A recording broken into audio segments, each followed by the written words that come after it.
How's it going, guys?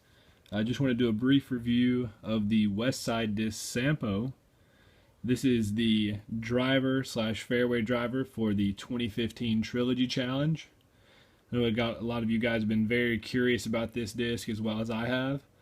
I got to throw this thing yesterday for the first time, and first impressions, man, this thing is awesome. I throw all Trilogy plastic. I love it. And I've been throwing St. Pros as my go-to stable straight fairway driver. And this is most people have been saying they thought it was going to be something close to a St. Pro, and I would have to agree with that. It's got a wider rim, it's faster, but overall stability-wise, it's about similar. It definitely has more fade at the end of the flight. That could just be because as most guys know, St. Pros tend to get beat in and stand up straighter after they beat in pretty quick. But this thing, brand new, has a lot of stability. Some people were even having a hard time getting it to go straight because of how stable it was. But if anything sticks out, it's the glide and the stability, because these are quite domey. They're about as domey as a St. Pro. I have a St. Pro here to put up next to it. There's a Moonshine St. Pro on the right. Kind of hard to see. There we go. And the Sampo on the left. As far as like parting line height and how tall they are, they're about the same height. The St. Pro is a little taller. They're completely different shaped. I will give it that. It's almost shaped more of a thief in the fact that the Sampo has a thick rim on it.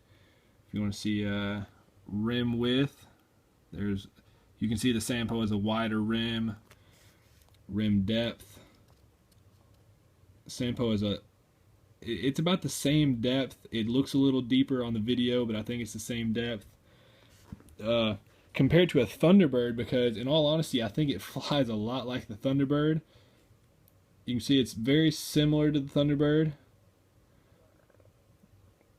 It's about the same rim depth as a Thunderbird, maybe even a little deeper. So I would probably put it around the speed 9 to speed 10. Throwing this yesterday, I was able to push it around 375 to 400. It's a long disc, just being honest. If you can give it the power it needs to stand up, then it will carry on a very straight line for a long time, and then still have a nice finish. Flight ratings, if I was just going to give it a guess, I would put it right there around the Thunderbird with maybe a 9.5, generously a 9.6, 0 for turn, and 2 for fade, possibly a 3 if there's no wind.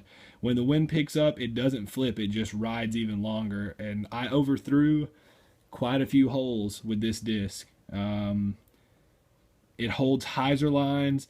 There was a few times I tried to throw it on an anhyzer and it fought out of it earlier than I expected.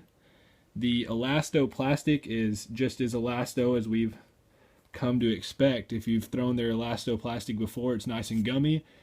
To be honest, it's actually stiffer than some of the other elasto I've thrown. It's not as gummy.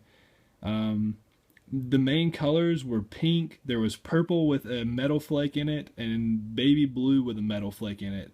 And that was the majority of colors I saw, which is a great improvement compared to last year's earthy tones that most people complained about.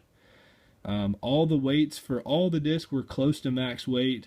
Didn't think I saw anything below 170. Mine is a 174, and it didn't have any problems with the wind at the course I was playing.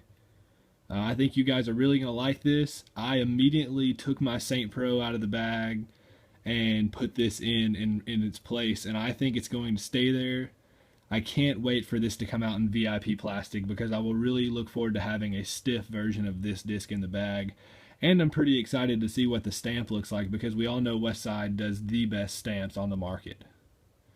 Hope you guys like this review and get a great chance to throw this disc. It's amazing. I think you're all going to love it. Have a good day.